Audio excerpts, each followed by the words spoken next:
Dans ce mois d'octobre, nous allons revenir sur l'eschatologie, le retour de Christ. Cette fois-ci, nous allons prendre le livre de l'Apocalypse. Ce matin, la présidente du culte va dénoncer en prenant un test dans le livre de l'Apocalypse pour nous interpeller. Donc les enseignements bibliques, les prophéties bibliques s'accomplissent sous nos yeux. L'année 2023 est une année déterminante, une année tampon, une année où chacun va prendre conscience que les années passent mais ne se ressemblent pas. Prenons conscience. Le monde est bouleversé. Prenons conscience des temps dans lesquels nous sommes. Prenons conscience que l'Église prenne conscience, que l'Église s'attache à l'essentiel, que l'Église lève les yeux d'abord vers les champs qui blanchissent pour la moisson, mais que l'Église aussi lève les yeux vers son libérateur. Il y a un double regard que l'Église doit aujourd'hui avoir. Un premier regard sur les champs qui blanchissent pour la moisson. Parce qu'aujourd'hui, plus que jamais, l'Église doit faire cette offensive missionnaire. Elle doit engager l'offensive missionnaire. Elle ne doit pas être bâillonnée quelque part. Elle ne doit pas se taire. Elle doit annoncer non seulement que les temps dans lesquels nous sommes sont des temps uniques dans l'histoire de l'humanité. Nous allons vers la fin. Les événements vont se précipiter dans ce monde. Dieu va intervenir de manière directe dans les affaires des hommes, mais aussi son peuple sera attaqué de toutes parts. L'Église et Israël sont un seul peuple. L'antisémitisme aujourd'hui prend de l'ampleur dans le monde. Parce que le diable sait que Jésus revient bientôt. Donc ceux qui les calment sur la terre, il faut les anéantir. Parce que pour lui, il pense qu'il va régner dans ce monde. Mais Jésus revient bientôt. Alléluia. Nous devons avoir ce double regard sur les champs qui blanchissent pour la moisson, les cœurs qui sont appréhendés par Dieu, qui sont disposés. Parce que les gens sont abattus. Ils sont sans aucun secours. Ils sont dans la détresse. Que l'Église lève les yeux vers les gens qui sont dans la détresse. Et que l'Église engrange le maximum pour le royaume des cieux. Amen. Et ce deuxième regard, que l'Église lève les yeux vers le ciel. Amen. D'où le libérateur viendra bientôt. Que l'Église soit consciente. Que l'Église, n'est-ce pas, les yeux baissés sur les choses de la terre. Les yeux baissés sur les choses passagères. Les choses visibles. Qui vont disparaître. Mais ce qui demeure, c'est d'abord la parole éternelle du Dieu vivant. Et celui qui l'incarne, c'est Jésus-Christ. Alléluia. Donc ce matin encore, dans la même mouvance, dans le même sens du dimanche passé, parlant de la mission de l'Église, orientée vers la moisson, nous devons lever les yeux vers les champs qui blanchissent, parce que la grande commission, le cœur de Dieu, c'est la mission. Le salut des perdus, c'est la raison d'être de l'Église sur la terre. Elle doit s'attacher à l'essentiel. Amen. Le texte que nous lisons ce matin, c'est un texte d'appui.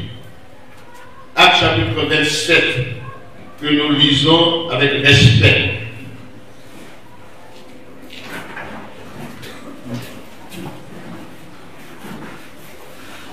Le livre des Actes des Apôtres, ce livre qui parle de l'histoire de l'Église, dans ses débuts, et cette histoire qui continue, mais ici il y a un homme qui incarne cette histoire. Il y a un homme qui est porteur de cette histoire. Il est la voix prophétique. Parce que l'Église est un peuple prophétique. L'Église est la voix prophétique. Et en son sein, il faut qu'il y ait des personnes qui, comme cet homme que nous allons voir ce matin encore, qui est le vécu même de l'Évangile, l'apôtre Paul, qui est allé jusqu'au bout de son ministère, qui est resté attaché à l'essentiel, porter la parole dans toutes les nations, accomplir ce que Jésus a dit, vous serez des témoins à Jérusalem, en Judée, en Samarie et jusqu'aux extrémités de la terre. Il faut des instruments comme cet homme pour porter l'évangile le plus loin possible. Actes chapitre 27.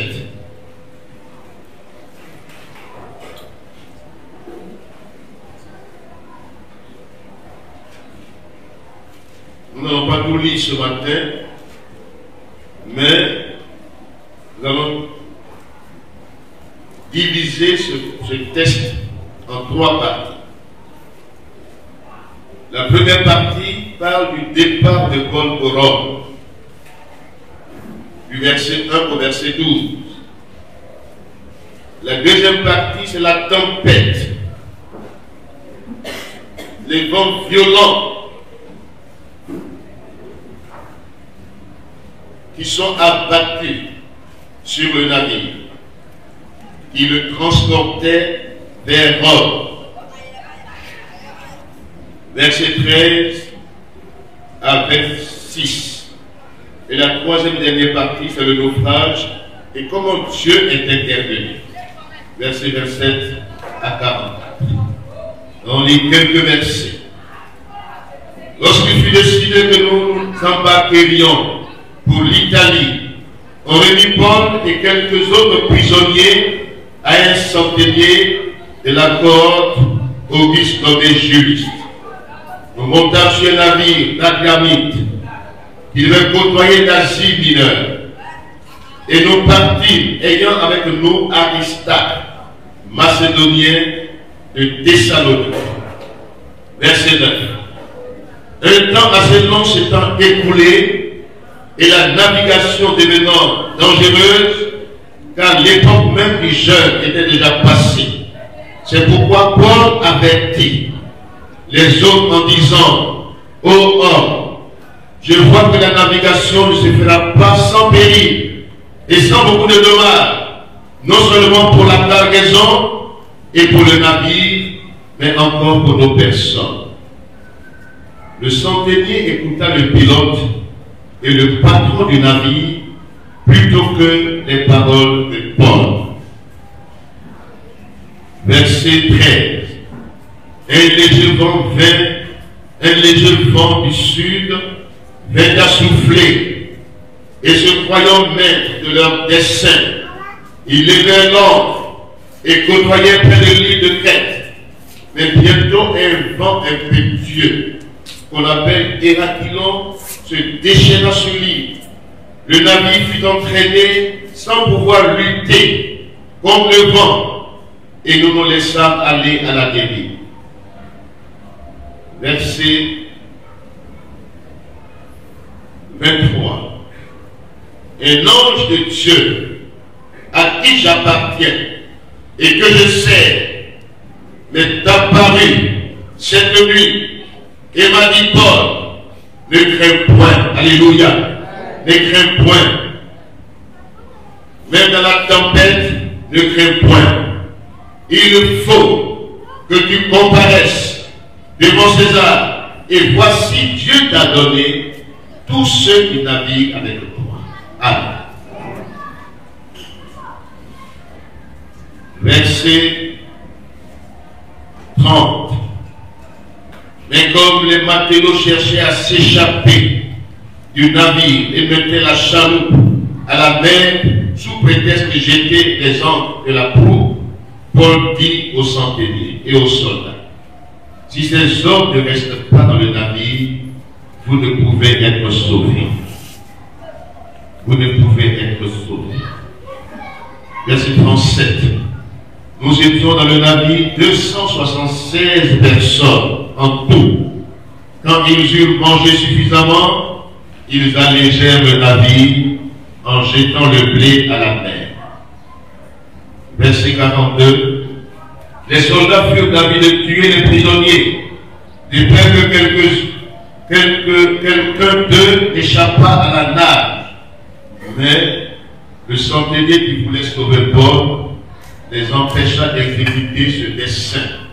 Il ordonna à ceux qui savaient nager de se jeter les premiers dans l'eau pour gagner la terre, et aux autres de se mettre sur les planches ou sur les débris du navire, et ainsi tous parvinrent à terre sains et saufs. Que Dieu bénisse sa parole.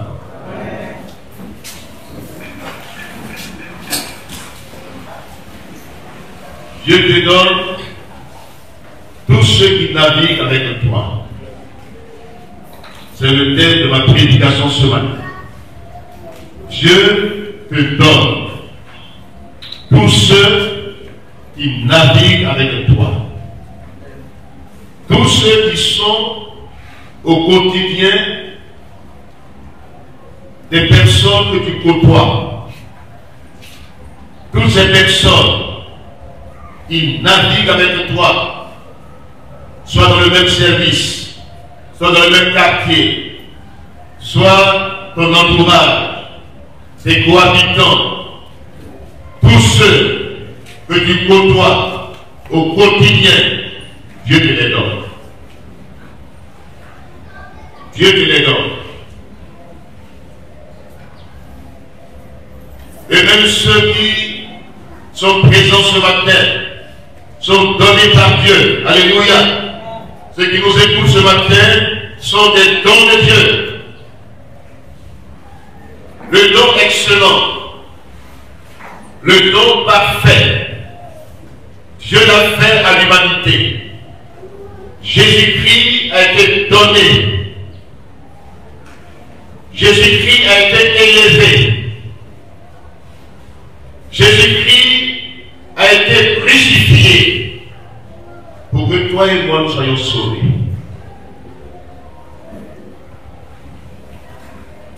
Jésus est le salut.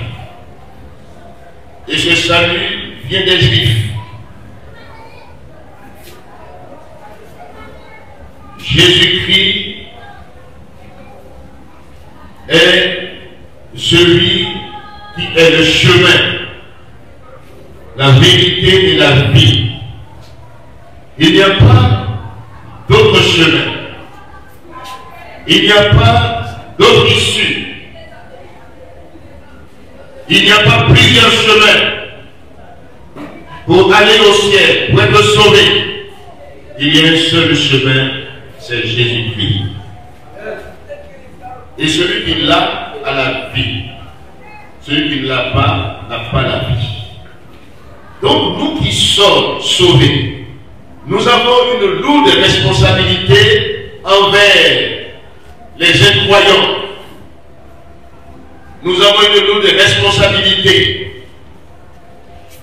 Imaginez un instant, même ceux qui disent je suis venu, il n'a pas été invité par quelqu'un, je suis venu de moi-même, vraiment, il a fallu que quelqu'un dans ton quotidien te côtoie, et que tu t'es parlé un jour de Jésus-Christ, et tu as dû négliger cela. Et maintenant, Dieu permet que tu viennes. Mais il faut toujours un instrument que Dieu utilise.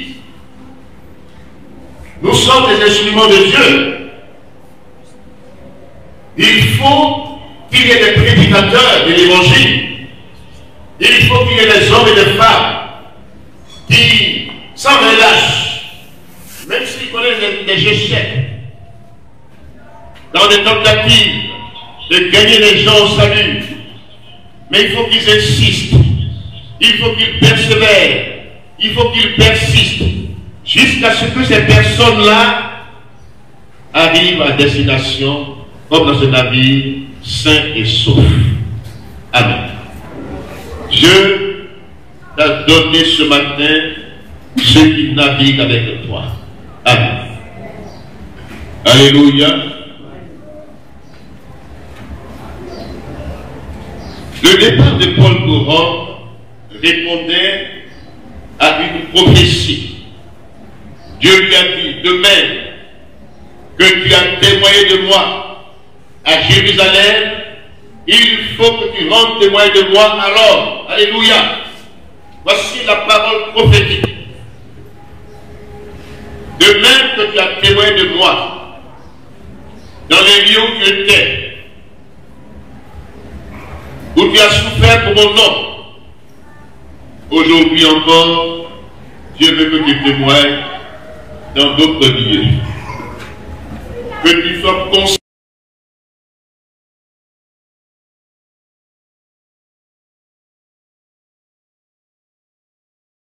Que tu sois constant.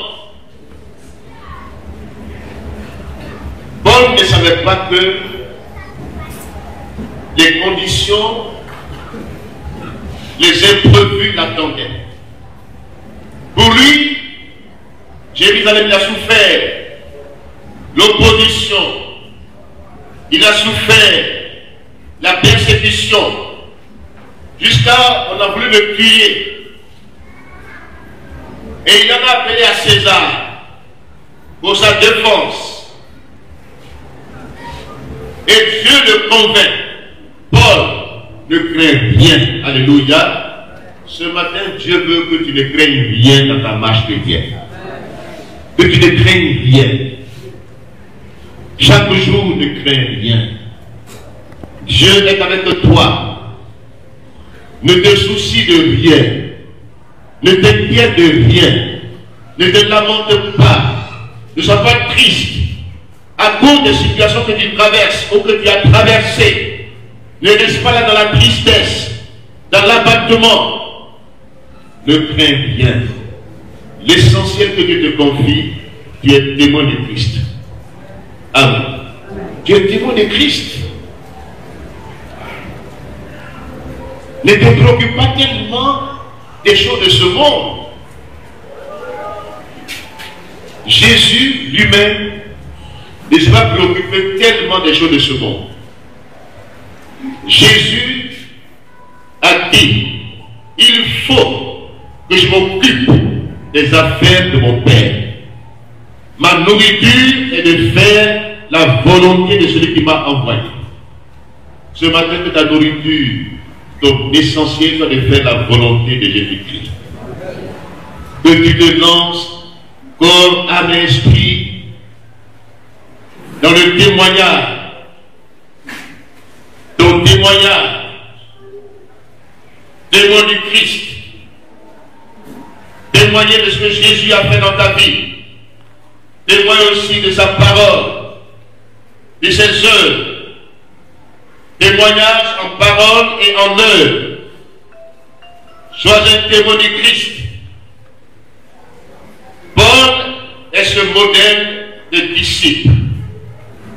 Quelles que soient les conditions qu'il peut traverser, il dit, je me fais tout à tous.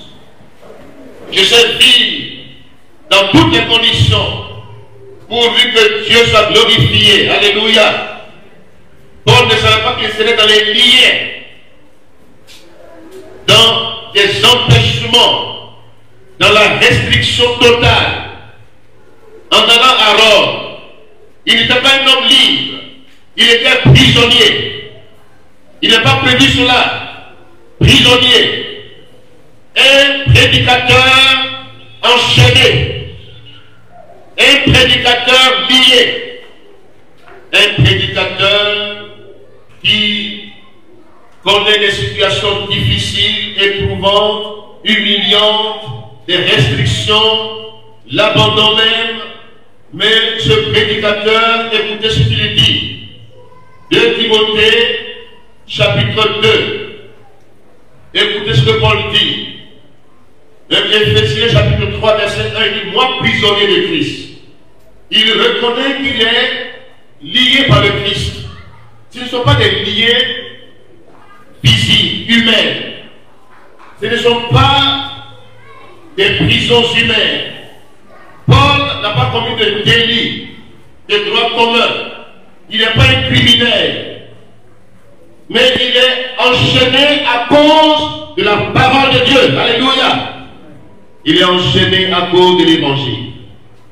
2 Timothée, chapitre 2, le verset 2.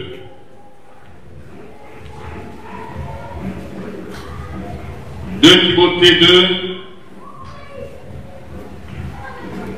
c'est bien ça, hein? Le verset 3. Souffre avec moi comme un bon soldat de Jésus-Christ. Alléluia. Verset 8. Souviens-toi de Jésus-Christ issu de la postérité de David, ressuscité des morts selon mon évangile, pour lequel je souffre jusqu'à être lié comme un malfaiteur. Mais la parole de Dieu n'est pas liée. Alléluia. La parole de Dieu n'est pas liée. Des hommes peuvent te lier. Des hommes peuvent t'empêcher. On peut te mettre dans des conditions difficiles. On peut te mettre dans un lieu mélangé avec des prisonniers, des droits communs. On peut te mélanger avec les gens, les criminels. Comme le maître lui-même a été crucifié avec des criminels. Il était pris comme un criminel. Mais regardez Jésus à la croix. Sa mission, c'est le salut. Amen. L'apôtre Paul, lié comme un prisonnier, allant à Rome, le Seigneur lui a dit, tu seras témoin à Rome. Il ne s'attendait pas à des liens. Il pensait qu'il serait libre de prêcher l'évangile, sans lien à Rome. Mais il dit à Timothée son fils, souviens-toi comme quelqu'un qui a compris l'évangile, la profondeur de la parole de Dieu. Ce n'est pas pour nous mettre à l'aise, c'est pour être vraiment libre de faire ce qu'on veut sur la terre, que nous sommes sauvés. Nous ne sommes pas libres. Même si sur le plan spirituel, Jésus nous a délivrés des puissants des ténèbres, mais nous sommes liés par Christ. Nous sommes liés par Christ.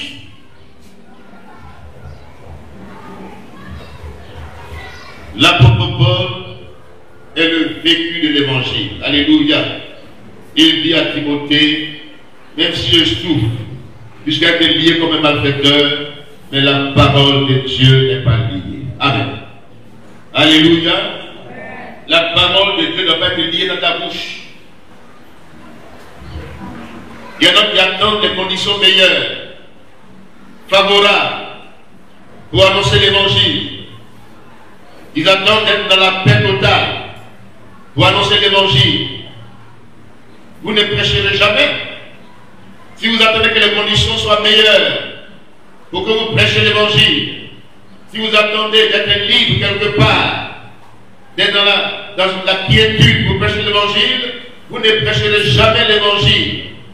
Mais regardez l'apôtre Paul dans ce bateau, dans ce navire. J'aimerais d'abord, avant de continuer, prendre des secondes. Prendre des secondes dans ce texte. C'est vrai, sur le plan littéral, nous voyons la mer. Nous voyons le navire sur la mer. Nous voyons des prisonniers, des droits communs, des criminels. Et parmi ces criminels, nous voyons un prisonnier différent. Alléluia. Un prisonnier différent des autres. Un prisonnier qui n'est pas lié. Un prisonnier qui est libre de ses mouvements.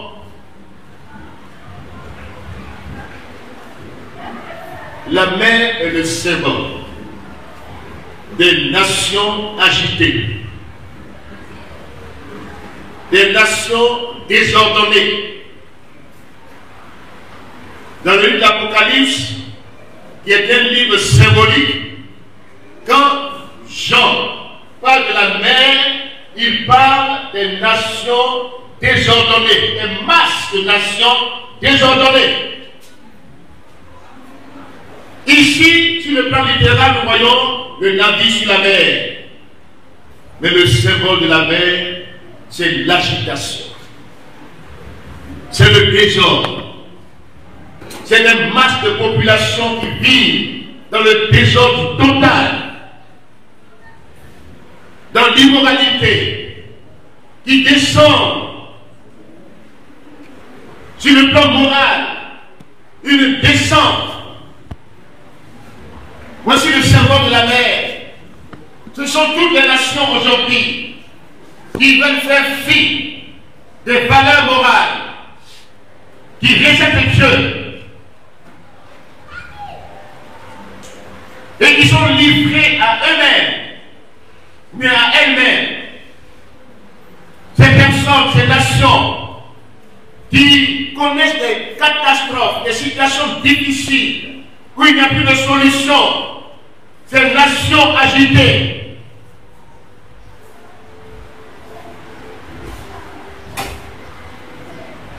Ensuite, le navire et ses occupants. Le navire est le symbole non seulement d'une nation qui se constitue à part, mais en même temps symbole de l'Église. Il y a dans son sein des hommes et des femmes, deux catégories de personnes. Dans ce navire, il y a un homme qui est libre, il y a un homme qui est vraiment en puissanté, il y a un homme qui est un instrument de Dieu, et qui a à côté de lui des prisonniers, 276 prisonniers. Mais lui, il dit, je suis dans les liens, mais la parole de Dieu n'est pas liée. Alléluia. Il est dans le navire. Il est citoyen de la nation. Et sa citoyenneté, le reflet de sa citoyenneté, c'est sa personne. C'est son identité à part. Il représente l'instrument de Dieu. Il est en même temps l'église de Jésus-Christ que Jésus veut. Cette église dans la nation, le rôle qu'elle doit accomplir, qu'elle doit assumer dans la nation, le rôle de l'église. Les nations sont agitées, sont dans les désordres, mais Dieu nous a placés quelque part. Amen. En tant qu'église, en tant que témoin, en tant que communauté, ce matin, que ta vie chrétienne soit authentique, que tu sois libre, que tu quittes les prisons spirituelles, même si c'est pour l'évangile, qu'on t'emprisonne, ça vaut la peine, mais que tu ne sois pas emprisonné quelque part parce que tu as fait du tort à quelqu'un, que tu ne subis pas des souffrances à cause de tes péchés. Mais ce matin, soit cet homme, cette personne, soit cette église vivante, cette église que Jésus veut sur la terre, cette église qui est le sel et la lumière du monde. Alléluia. Voyez-vous les tempêtes? Dans la Bible, il y a 3 tempêtes. Il y a eu 3 tempêtes. Quand Jonas, Dieu lui a dit, va à Ninive, prêcher la parole. Jonas avait fui. de ce don que Dieu lui a donné, un ordre missionnaire. Il est rempli de haine. Il se dit patriote. Les Assyriens les ont asservis. Il veut que Dieu les détruise. Il veut qu'ils meurent. Donc pour lui, ce n'est pas normal qu'il aille à venir prêcher l'évangile pour que cette personne soient sauvée. Donc il fuit Dieu. Il ne connaît pas le cœur de Dieu. Le cœur de Dieu est un cœur compatissant. Est un cœur qui aime les pécheurs. Alléluia. Jonas se retrouve dans un bateau, il est caché dans un navire. Voyez-vous le symbole de navire toujours. Lui qui doit être le représentant de Dieu, il est en fuite. Il n'est même pas visible, il est caché. Et une tempête se lève sur la mer. Une tempête se lève. Et les gens disent, mais cette tempête-là, elle n'est pas simple. C'est qu'il y a quelque chose qui ne va pas parmi nous. Cherchons le coupable. On fuit en bas là-bas, on trouve Jonas. On dit, oh, il dit, oui, j'ai péché. Vraiment, Dieu a en train d'envoyer sa tempête sur ma vie. Alléluia. Il dit, jetez-moi à la mer. Vous serez tranquille. On prend Jonas, on le jette dans la mer, et la mer devient calme. Amen. Voici quelqu'un qui refuse l'ordre missionnaire. Il a des arguments devant Dieu. Il raisonne devant Dieu. Cette tempête-là vient de Dieu. Amen. Comme les vents dont nous parlerons ce matin. La tempête est un vent violent. Il a une violence, mais elle a deux origines. Il y a l'origine divine et il y a l'origine aussi satanique. Deuxième tempête, qui est d'origine satanique, Jésus sur la mer, dans la barque, avec ses disciples. Dans Marc chapitre 4, Jésus fait route. Il va en mission. Lui, il est visionnaire. Il est Dieu. Il sait qu'il y a un besoin. Il y a un besoin urgent. Il y a un homme qui est enlacé, prisonnier des démons et qui souffre dans un cimetière. Jésus l'a vu.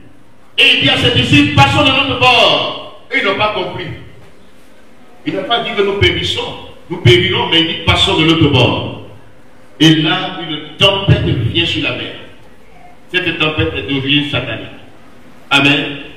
L'ennemi veut les faire périr. Et dans le discours des disciples, nous périssons. Quand Dieu envoie sa tempête, ce n'est pas pour faire périr quelqu'un. C'est pour te ramener sur le droit chemin. Dieu a ramené Jonas sur le droit chemin. Il a été vomi par le gros poisson et il a accompli la mission. Alléluia. Même s'il n'a pas été fâché, mais Dieu lui a dit, mais toi, à cause de ton crâne qui est chaud, le soleil te tape, tu es fâché, mais toi, tu veux qu'il détruise des populations, des personnes.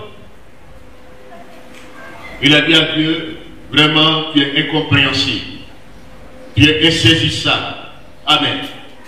Jésus-Christ va en mission avec ses disciples et une tempête se lève sur la mer.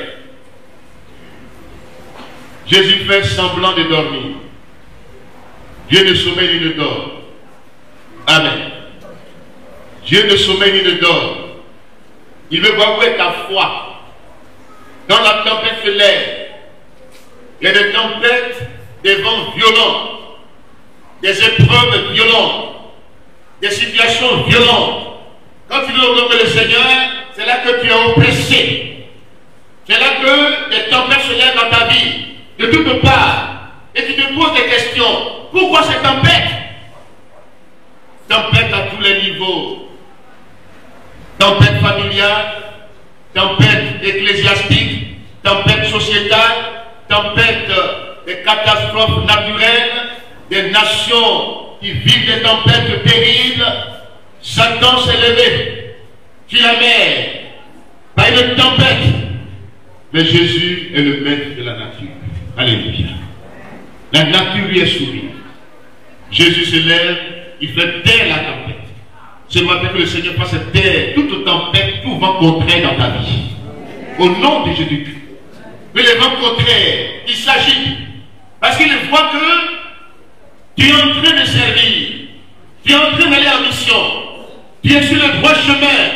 Comme Jésus pour aller délivrer le fou de Gadara. Quand tu es en mission, quand tu es obéissant à Dieu, quelle que soit la tempête que l'ennemi enverra, cette tempête n'aura pas de pouvoir sur ta vie. Les vents contraires vont se taire dans ta vie. Parce que tu es dans la volonté de Dieu. Alléluia. Tu n'as pas commis quelque chose qui mérite le jugement de Dieu sur ta vie. Tu es en mission. Tu vas pour délivrer quelqu'un. Et sur le chemin, tu rencontres une difficulté, une épreuve. Tu veux honorer Dieu. Tu veux être constant dans l'évangélisation, dans la mission.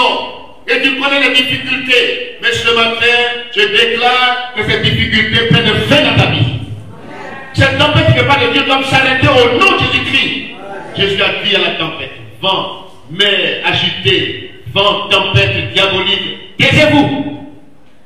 Que le calme s'installe ce matin dans ta vie. Alléluia. Alléluia. Troisième tempête, c'est celle-ci. Regardez la source de cette tempête. L'instrument de Dieu parle. Il avertit. Il est la voix de Dieu. Dans ce navire, l'instrument de Dieu se porte. Alléluia. L'instrument de Dieu, ce n'est pas les pilotes. Ce ne sont pas les officiers. Mais c'est l'apôtre Paul. C'est la voix prophétique. L'Église est une assemblée prophétique. L'Église est un lieu de refuge. L'Église est un lieu de protection. Quand David était en fuite, il a laissé Samuel, le prophète. Il s'est réfugié. Il a été protégé. Et dans cette assemblée, il y avait des prophètes qui prophétisaient. Jésus a dit dans 1 Corinthiens 14, quand vous vous rassemblez, même si quelqu'un entre parmi vous, en entendant les prophéties, les prophéties s'accomplissent, que son cœur soit dévoilé. Nos assemblées doivent redevenir des assemblées prophétiques. La voix prophétique. Nous avons un double rôle. D'abord, dans la communauté, que l'Église retrouve la puissance de sa vocation, qu'elle puisse être un peuple prophétique, un peuple qui annonce les oracles de Dieu, et en même temps, dans la nation sur la mer, qu'elle puisse être l'instrument de Dieu. Alléluia. Ce qui t'empêche d'être l'instrument de Dieu, ou être la voix prophétique ce matin, si je déclare que les tempêtes contraires, les vents contraires s'arrêtent dans ta vie. Et que même, dans ce cas d'espèce, où Paul a parlé, il a averti, il dit, oh homme, je remarque et je constate que la navigation sera difficile. La navigation sera difficile. Faisons une pause. Réfléchissons au moins ce voyage que nous allons entreprendre. Mais regardez, ils ne l'ont pas écouté. Ils ne l'ont pas écouté. Cette voix prophétique, ils ne l'ont pas écouté. Il dit, mais qui est ce prisonnier? Mais ce qu'ils ignorent, c'est que c'est un prisonnier qui est différent des autres. Alléluia. Il est libre sur le plan spirituel. Il a la voix prophétique. C'est à cause de l'évangile qu'on l'a arrêté. C'est pas à cause d'autre chose. Ce n'est pas un criminel. C'est à cause de Jésus-Christ, de l'évangile qu'on l'a arrêté. Et dans ce bateau, dans ce navire, il est la voix prophétique. Amen. La voix prophétique. L'Église, son rôle prophétique. Les rassemblements prophétiques. Il faut que Dieu nous interpelle par des prophéties, par des révélations. L'ange de Dieu apparaît à Paul pour dire de prévenir. Alléluia. Il est en contact avec le monde spirituel positif. Alléluia. Il ne voit pas les démons. Il n'est pas là pour s'occuper tellement du côté négatif. Il voit la gloire de Dieu. Il reçoit de Dieu la parole prophétique. Dieu lui dit, Paul, ne crains rien. Alléluia. Ne crains rien. Dieu l'avertit. Il a entendu Dieu parler. Dieu lui a dit, ne crains rien. Dans ce navire que trouve, je te donne ceux qui naviguent avec toi. Alléluia. Dieu te donne ce matin ceux qui naviguent avec toi. Tu es la voix prophétique. Dans le lieu où tu te trouves, tu as une voix prophétique. Les vents contraires d'empêchement, d'emprisonnement humain et de toutes sortes d'attaques sont brisés dans ta vie. Au nom de Jésus-Christ, même si c'est difficile, lève-toi, tu ne périras pas. Et ceux qui sont avec toi ne périront pas. Même si les difficultés sont communes, sont dans tous les milieux, mais la différence, c'est que dans nos difficultés, Jésus est présent. Ce que le monde n'a pas, c'est qu'ils se suicident, c'est qu'ils mettent fin à leur vie, c'est qu'ils sont dépressifs, c'est qu'ils craquent. Mais toi, Jésus est dans ta barque. Dans ce navire, Dieu est avec toi. Il te dit ne crains rien. Alléluia. Tu es la voix prophétique. Alléluia. Il y a un prophète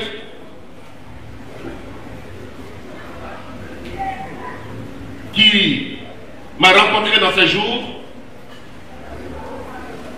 Il a dit des choses dans nos assemblées.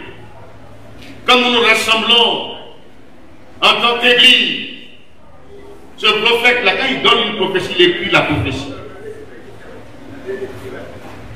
L'esprit prophétique est sur lui. Et effectivement, ce qu'il dit se réalise. Dans le bon sens du terme. Ce n'est pas des révélations négatives ou bien forcément des condamnations, mais il t'avertit.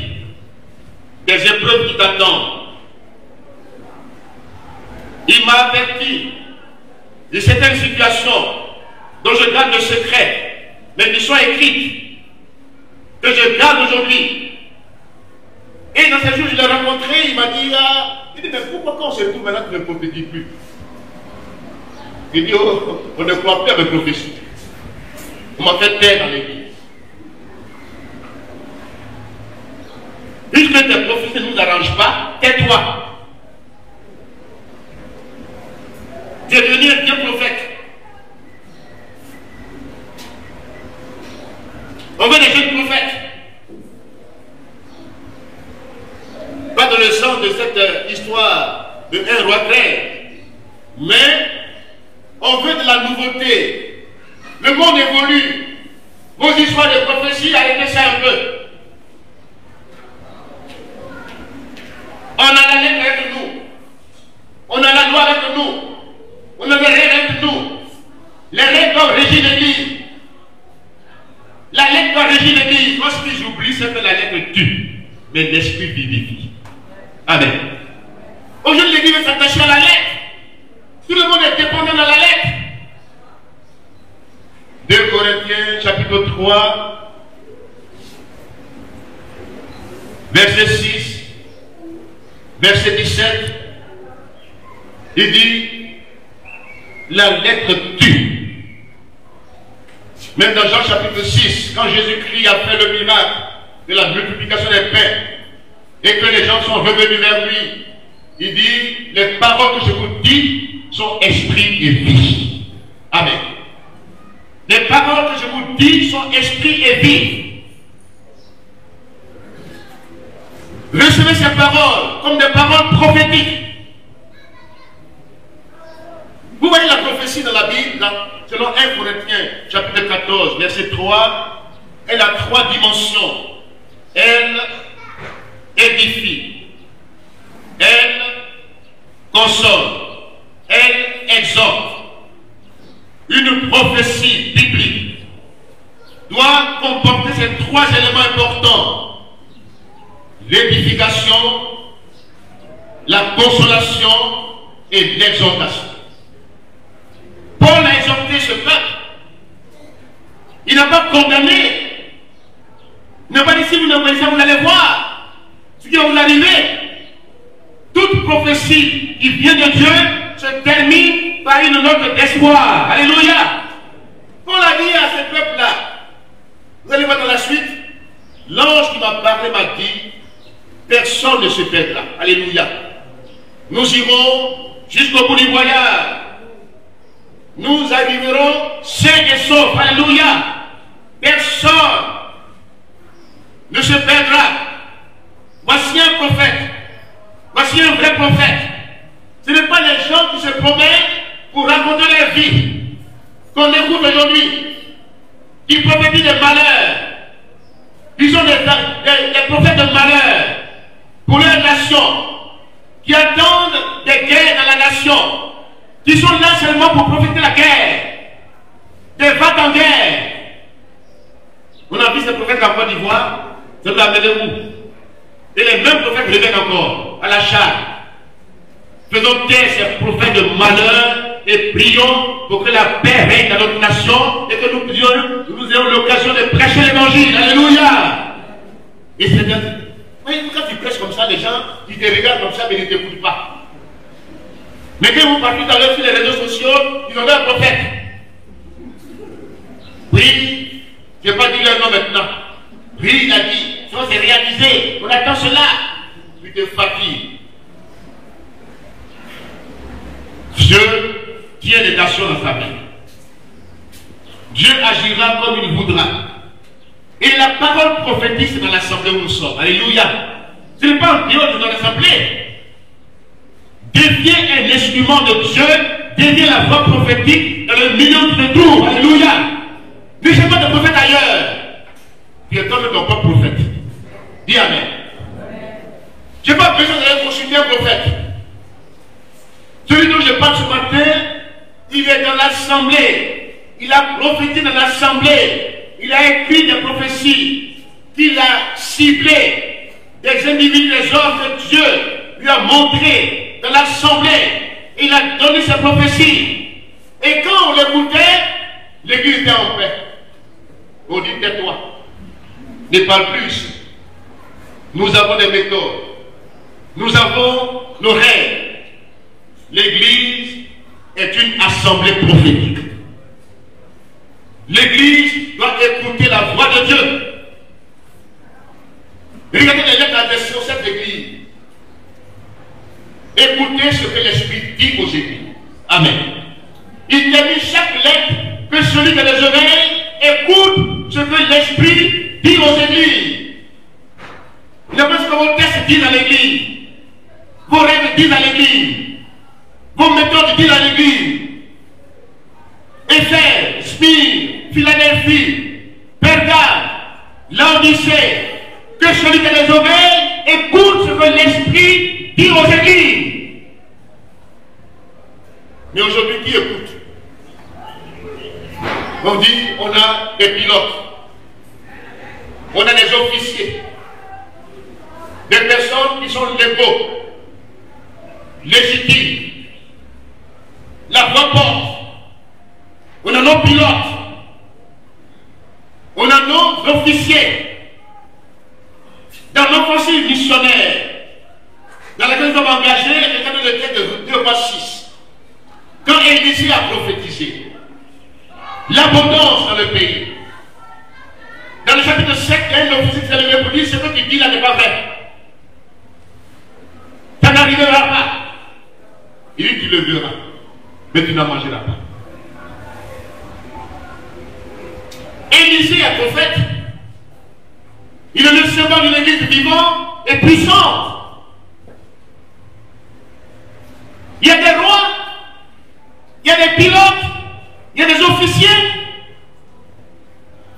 qui ont été mandatés pour diriger le navire, mais dans le navire là, qui va à la dérive, il faut une voix prophétique. Amen. Alléluia. Amen. Quand Paul, vous dites, mais qui est Paul? Un prisonnier. qui il est. Regardez les liens. Il n'a aucune position sociale. Il n'a aucune autorité dans ce navire. Nous avons des pilotes. Nous avons des officiers qui ont été mandatés légalement, qui ont la lettre avec eux, qui ont des tests avec eux. Mais ce qu'ils oublient, c'est que ces officiers, leurs lettres, leurs textes, amènent à la mort. Il faut écouter la voix prophétique aujourd'hui. L'Église a besoin de revenir dans les temps où nous sommes aujourd'hui. Nous sommes une Église charismatique, une Église pentecôtiste. Nous croyons aux dons spirituels, à la voix de Dieu, aux prophéties, aux révélations. Nous les examinons. Mais aujourd'hui, on ne les examine plus, les prophéties. Quand tu parles du nom, tais-toi là-bas. Quand il y a une femme même, vous dites cette femme qui parle, mais d'où elle vient? Vous la connaissez, faites la terre. Même quand il prêche la parole de Dieu, on dit, mais qui parle là-bas même? Non, sa voix ne porte plus.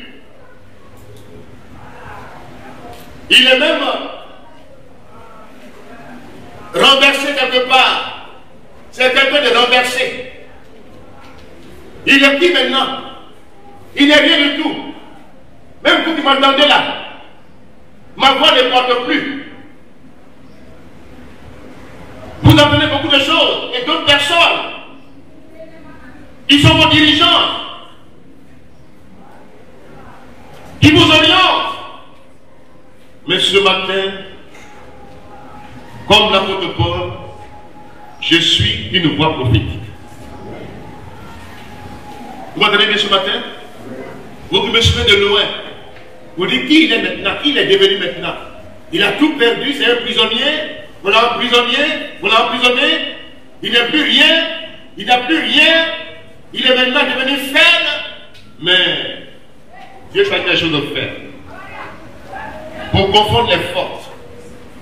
Si les gens pensent être forts par leur titre, par leur position, ils se détrompent. Dieu est au contrôle du navire. Amen. Dieu est au contrôle du navire.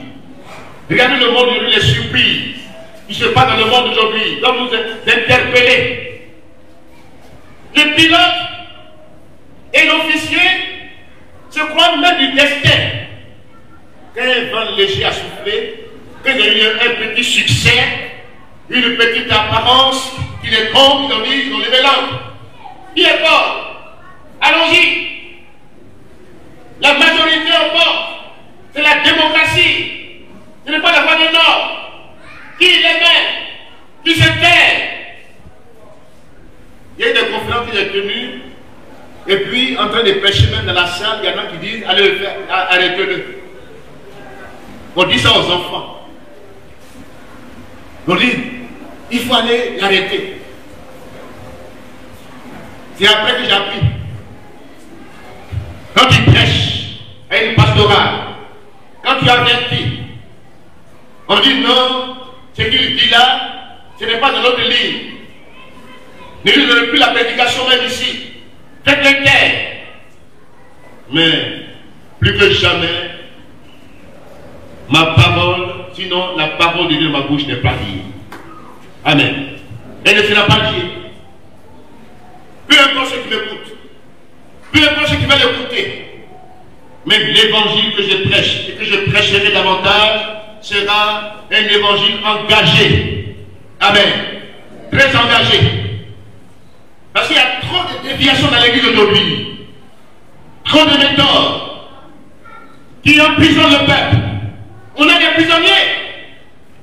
Le pilote, l'officier, gérait une prison, des prisonniers. Mais l'apôtre Paul voulait libérer. Alléluia.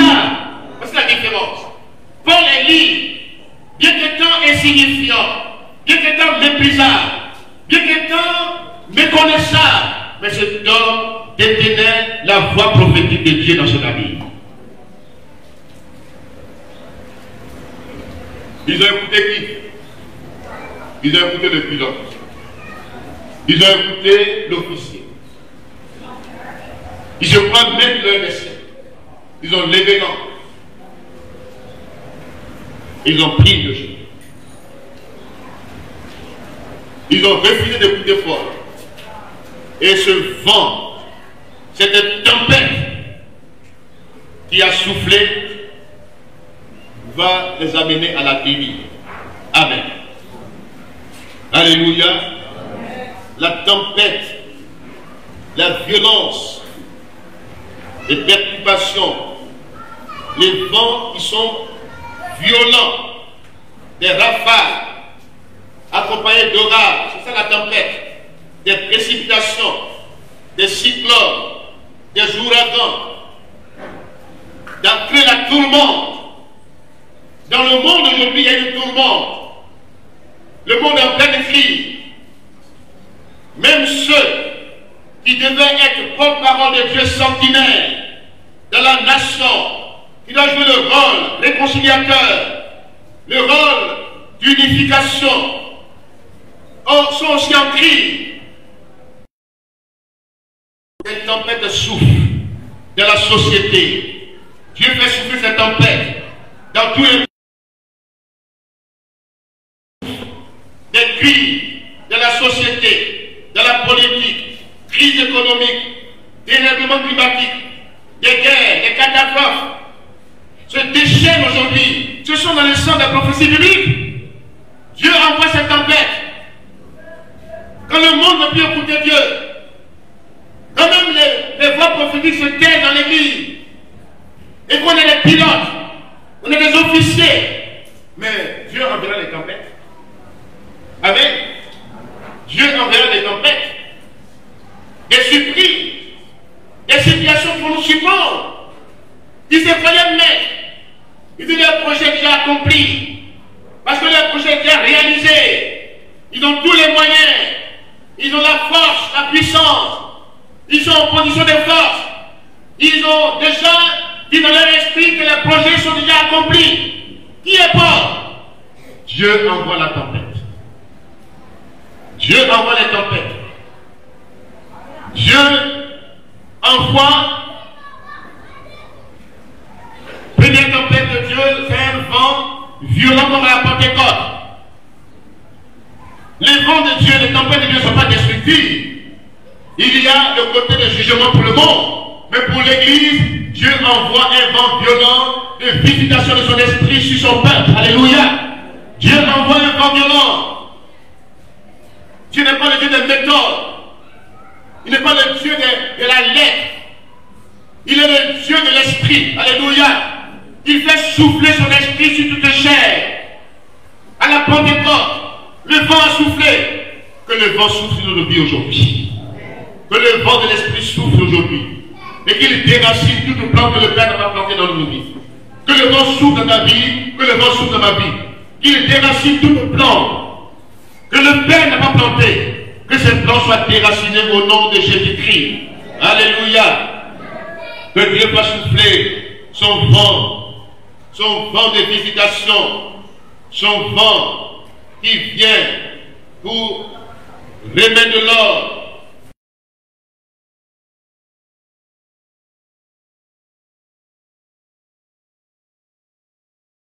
Pour donner gloire à Dieu dans son église. Alléluia. Dieu va faire souffler son vent. Premier vent qui vient de Dieu. Ce vent est un vent de restauration, un vent de visitation, un vent d'équipement spirituel. Alléluia. Que les plantes que Dieu n'a pas plantées soient déracinées et que Dieu plante dans ta vie des plantes nouvelles. Que Dieu t'accorde des dons spirituels. Que Dieu t'accorde sa bénédiction. Que son vent souffle comme à la Pentecôte. Nous devons vivre une seconde Pentecôte aujourd'hui à la fin des temps. Alléluia. Comme Joël l'a dit dans les derniers temps. Je répandrai mon esprit de chair. Vos fils et vos filles prophétiseront. Vos jeunes gens auront des visions. Sur mes servants et sur mes serviteurs. Dieu ne prie personne. Dieu met tout le monde au même niveau. Il faut une armée de Dieu qui se lève, remplie de cet esprit. Une armée puissante. L'Éternel dit une parole. Et les messagers de bonnes nouvelles sont une armée puissante. Alléluia. Que le vent de l'Esprit souffle dans ta vie ce matin. Que ce vent souffle ma vie ce matin. Qu'il ébranle tout ce qui est ébranlable. Qu'il renverse dans ma vie tout ce que je tiens pour vrai. Que cela tombe au nom de Jésus-Christ. Et que le Seigneur prenne le contrôle de ma vie. Et fasse de moi un instrument puissant entre ses mains. Alléluia. Alléluia. Le vent de Dieu, de l'unité de son Église doit souffler. Dites Amen. Le vent de l'unité.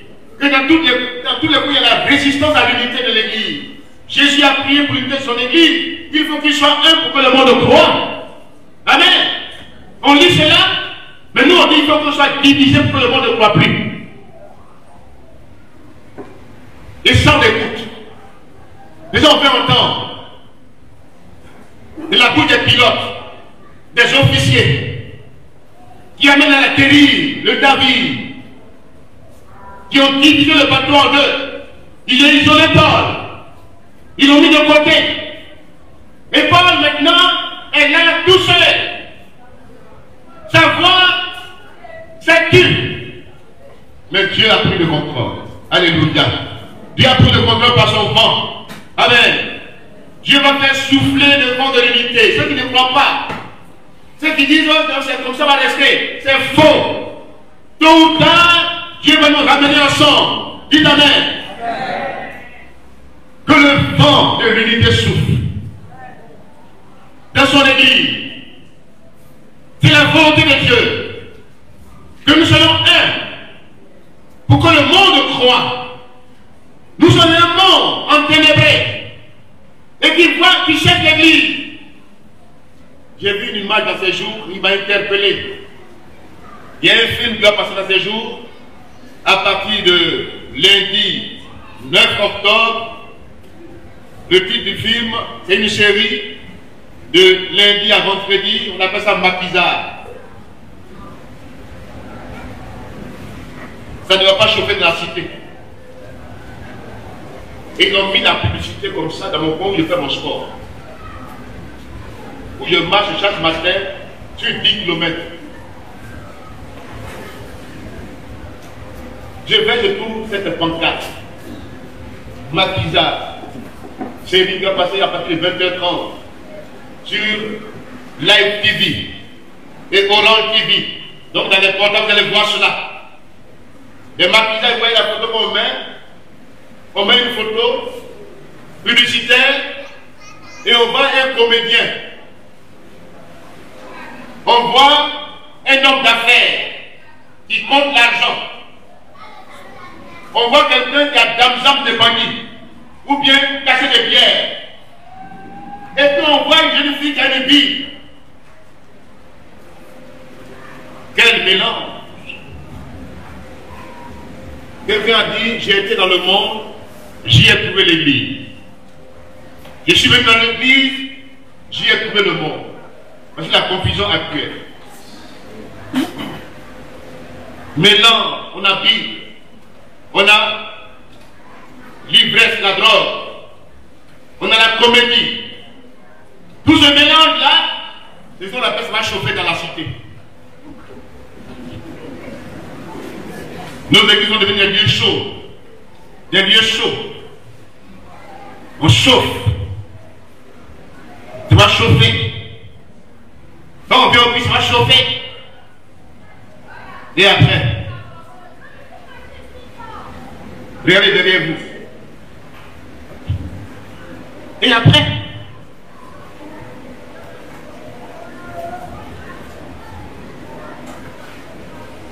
une église inconstante, où les gens manquent d'engagement. Ils n'aiment pas Dieu sincèrement. Petite pluie, ils trouvent l'occasion de rester à la maison. Ils conditionnent Dieu. Pourtant, sous la même pluie, ils vont au travail. Ils font les affaires. Ils ne sont pas inquiétés. On mélange la Bible avec les affaires. On mélange la comédie avec l'église. Nos églises sont devenues des lieux de comédie, où les comédiens prospèrent.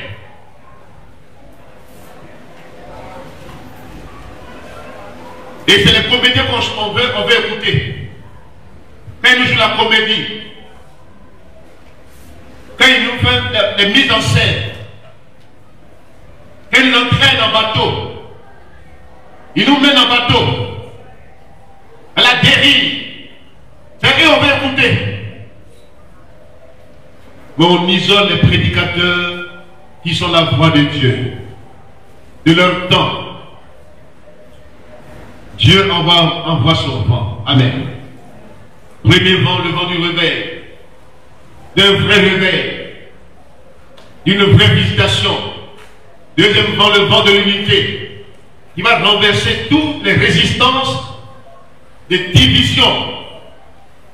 Qui va les renverser.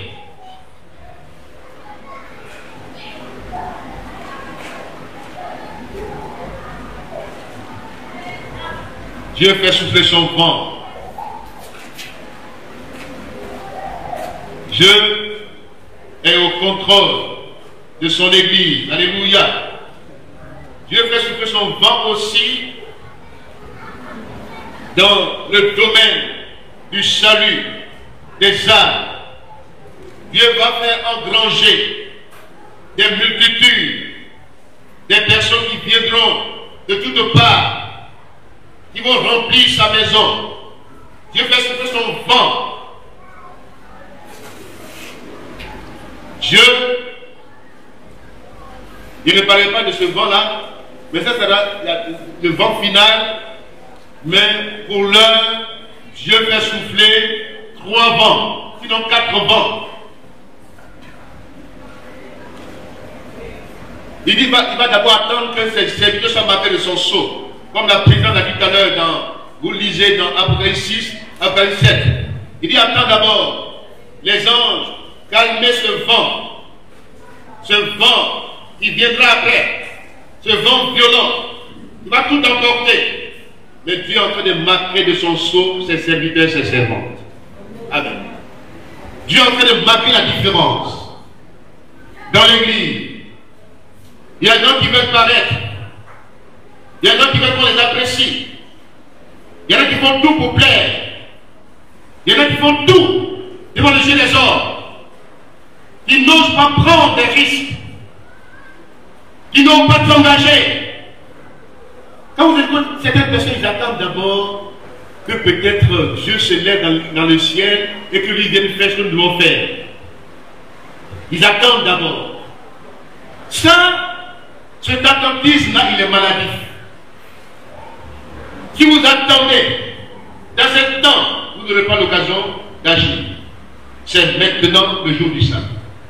C'est maintenant. Ce n'est pas demain. Si dans l'église, remplie d'attentisme, des personnes qui attendent, que les choses se fassent seules, vous attendrez longtemps. Il faut que des voix se lèvent pour être ouvrier avec Dieu dans son ventre. L'apôtre Paul doit rebondir. Alléluia. L'apôtre Paul s'est tué. Mais il a rebondi. Quand le vent a soufflé. Parce que Dieu veut un instrument pour agir dans ce vent. Alléluia. Il n'a pas attendu que la tempête s'arrête. Il n'a pas attendu que le vent cesse. Paul a rebondi. Alléluia. Il a dit, oh homme, il fallait m'écouter. Vous aurez dû échapper pour éviter ce naufrage. Mais l'ange qui m'a parlé m'a dit, personne ne se perdra. Amen. Personne ne se perdra. Paul doit rebondir. Quand il parle à les gens, parce que tu veux rebondir autrement. J'ai déjà rebondi. Dites Amen. Je suis écouté. Mon message passe. J'ai déjà rebondi. Et je rebondirai encore. Paul doit rebondir. Pour ceux qui sont peureux, attentifs, attendez. Mais Dieu m'a dit, ne crains rien. Ne crains rien. Un homme avec Dieu est une forte majorité. 1000 hommes sans Dieu, c'est une pauvre minorité qui n'est pas dans vos fêtes, dans vos spectacles. Dieu n'y est pas. Dieu peut créer la surprise et vous serez étonnés.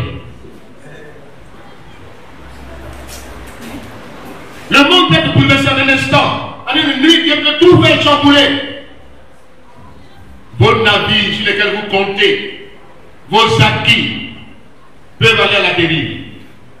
En une seule nuit, les pilotes, ils sont là maintenant tremblants. On dit, ah, ce Paul-là, c'est que Dieu avec lui, hein. C'est pour rien, on l'a fait taire. Il regrette maintenant, les prisonniers me regrettent. Il dit, mais pourquoi on a écouté les pilotes? On va maintenant la dérive. 14 jours sans manger, sans boire. Ils n'ont pas la bouche, mais ils ne peuvent pas ouvrir la bouche pour manger. Quand on vous met en prison, des métaux, des systèmes, vous êtes comme écrasé par le poids des situations. Vous n'êtes pas libre. Vous souffrez. Vous gémissez. Vous n'avez pas la paix du cœur. Pourtant, Dieu veut faire de vous des instruments pour libérer son peuple. Paul a répondu. Alléluia. Alléluia. J'ai répondu. Amen. Je répondrai encore. Paul a répondu. Mais ne condamne pas. Il dit il fallait m'écouter. Je vous exhorte à prendre la nourriture. Ce matin, des autres à prendre de nouvelles forces. Dis Amen. Toi qui es découragé, qui es déçu, qui as compté sur les pilotes, qui as compté sur les officiers, ils t'ont entraîné en bateau, dans leur mise en scène. Et tu es là maintenant, tu vas la dérive. Mais ce matin, Dieu me dit, prends de nouvelles forces. Prends de la nourriture spirituelle. Mets de la nourriture physique. Prends de nouvelles forces. Et débarrasse-toi du superflu. Alléluia. Jette à la mer ce qui est de trop. Sois léger comme un air. Car le combat sera encore vu. Il faut que ce peuple arrive à destination. Alléluia. Paul, il a dit aux matelots qui veulent s'enfuir. Si vous ne restez pas là sur place, vous n'allez pas être sauvés. Quand Dieu fait les promesses, l'obéissance est la clé pour entrer dans ses promesses. Amen. Dieu a parlé par Paul. Il a vécu le navire, ils n'ont pas écouté au début. Mais ils vont l'écouter à la fin. Alléluia. Que Dieu fasse en sorte que les gens qui t'ont rejeté hier, qui t'ont traité, cherchent aujourd'hui. Que ça dans ta famille, ou dans ta vie chrétienne, non, c'est pas qu'est-ce que tu es devenu. Qu'ils cherchent maintenant que tu sois l'autorité de la famille. Alléluia. Et quand tu parles maintenant dans ton corps, ceux qui se moquaient de toi, ceux qui te traitaient de tous les noms, verront la gloire de Dieu sur ta vie. Paul doit répondre. Son message porte un message de délivrance de salut.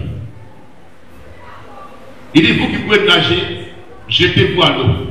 Mais le navire là va se perdre. Vos acquis vont partir. Dieu vous donnera de nouvelles bénédictions. Et le salut est primordial. Et toutes ces personnes-là sont arrivées à destination sains et saufs. Ce que Dieu a dit, ce que Dieu t'a dit, se réalisera. Dieu te donne ce qu'il n'avait à toi. Ces personnes-là, prends-en soin. Sauve-les. Sauve la communauté. Mais aussi sauve le monde qui t'entoure. Que tu fasses en sorte que les gens qui naviguent par ce bateau arrivent à destination sur la terre. Et qu'ils soient sauvés. Que Dieu bénisse sa parole. Amen.